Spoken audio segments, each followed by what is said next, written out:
So there is a part of us that feels like we should always express of how we feel.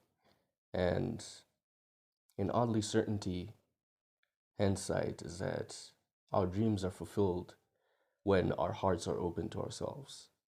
And when we believe something, it's almost imaginable in most thinkable ways we can fathom.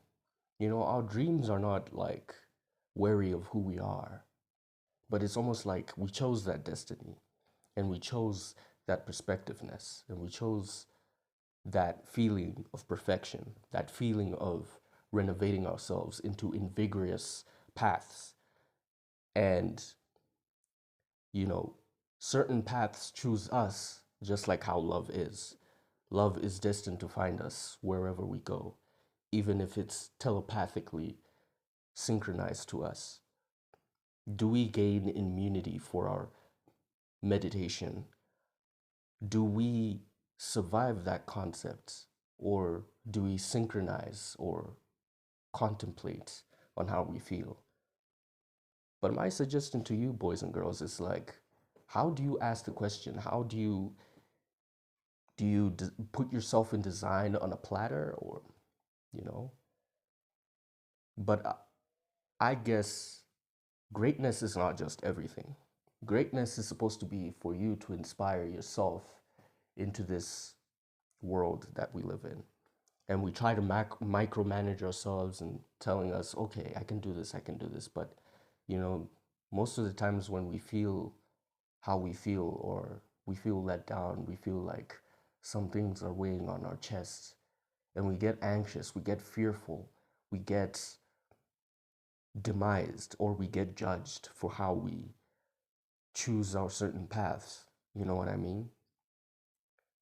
So, do we burn that area of ground to say, okay, what we feel is what we feel? But hey, I can motivate you and tell you this: you are your own book, you are your own treasure, you are your own path.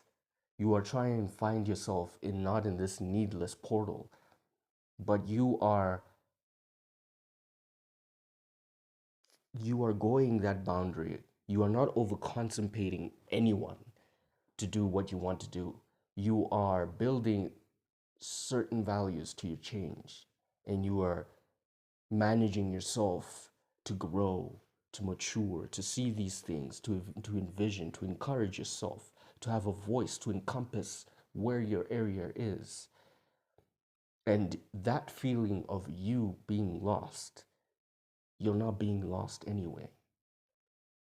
Hey, no matter if your friends tell you, "Oh, we don't support a gay man. We don't support lesbians. We don't support someone who's pansexual, bisexual, or someone who's different, or someone who's skinny, someone who's thin." You are all loved. The reason why I say this is because you are not any different. You are human and you are choosing that path. Whether be it skinny, be it muscular, be it fat, you know, someone who's plus size. You can be loved no matter how you feel, no matter how you touch that spark of dust and you sparkle. You are there in yourself. You are not alone. You are pointing these boundaries and pinpointing yourself into a certain location, feeling on how you feel. Our generation has constantly suffered. Most speakingly, teenagers. Teenagers are going through mental health. What do we do about it? We talk to them about it. We be there for them. We speak to them about our grounds in helping them because we understand where they're coming from. We understand as people that people can suffer anxiety, people can suffer pain, people can suffer depression. This is why, a lot of people in Africa, a lot of people in America, 75% of the time, most of them who are on social media are trying to dye themselves into this persona to become someone they're not. And then they end up not liking what they see, and they end up killing themselves. Why is that? Because they're trying to be another person again, to try and fit in, to try and socialize with the society that's have that has a pigment or a figment of imagination to say we are fractured into this. Don't see what you always see on TV, guys. A lot of people go on social media and it's like they're vultures, they're headhunters, they're people who are going to viciously attack you for no reason.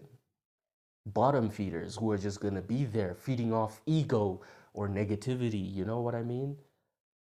But all I'm saying is that God has you in his hands. He has the plans that he shares for you. He knows what you're contemplating. He knows what you feel.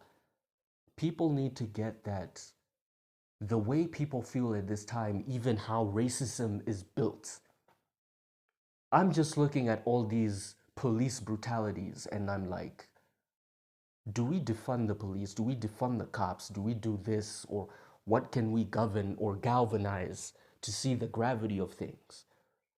But our eyes can't see what is there. It's like it's almost nothingness if you compare it to certain comparisons, you know? All of this racism dates back and originates to the old times when slavery was there and we managed to stand up and fight for ourselves. And we built that hope. It's the same thing we can do for these young kids, these generation who are suffering the most because they're the ones who are getting depressed faster and quicker. How do we equalize or cultivate to understanding how they feel or how they speak? In this time, we all suffer in different ways. A researcher recently said he has found that 90% of young adults and middle aged people suffer anxiety, and it does not surpass the ages of adolescency, like teenagers. Teenagers are the ones who are suffering the most because they're coming with knives, cutting themselves on their skin, breaking wood, cutting themselves with their skin. And again, they're always trying to find means of killing themselves by pills, antidepressants, or they're going into the bathroom, we don't even notice, and they're there just killing themselves. And they put a lot of water and they just drown themselves to death. Or rather, someone is taking tea and they're taking, anxiety pills and they swallow just to kill themselves, just to have a seizure. You know, it's this certain experience that has taught us that life is not about trying to fix our kids or trying to fix us or trying to fix who we are. It's trying to understand where they come from. If your kid says she's a lesbian, let her be. Allow herself to be free.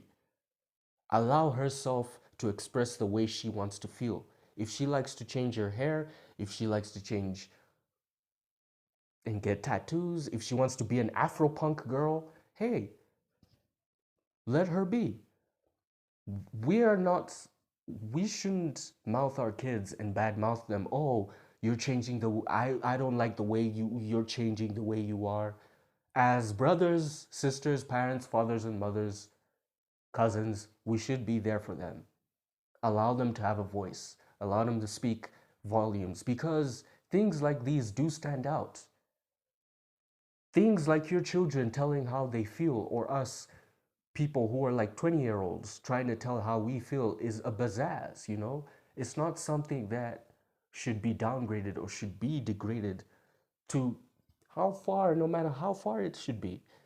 It should just be us allowing how our children are speaking to the emotions. I've seen kids daily, teenagers in fact, you know, they're doing what feels right to them because it's a part of their soul, it's a part of their DNA, it's a part of who they are, you know? Hey, if I'm gonna have a daughter and she tells me, "Hey dad, you know, I like girls." I'm I'm not gonna have a problem with it, you know? I'm gonna, talk to her, see how she feels about it, see what she can talk to me about it. I'm not going to allow to be me to be that father, to be that dad type of dad who doesn't want his son or daughter to speak out certain issues. I want there to be like trust, to be there mutual respect, to be self-reliable, to be self-reliant on them, We shouldn't be selfish and not allow our kids to be who they are, you know. At the end of the day, they're going through identity crisis. Identity crisis is a problem in this world because parents, even African parents, don't understand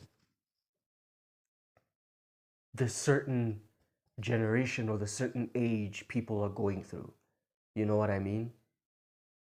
It's just like how like most people when you bring out your girlfriend, like now here in Africa it's so different because now they're gonna look at your girlfriend in a certain way, or they're gonna prioritize that option on that opposite side and look the other way and say, who you're dating is not a right person for you.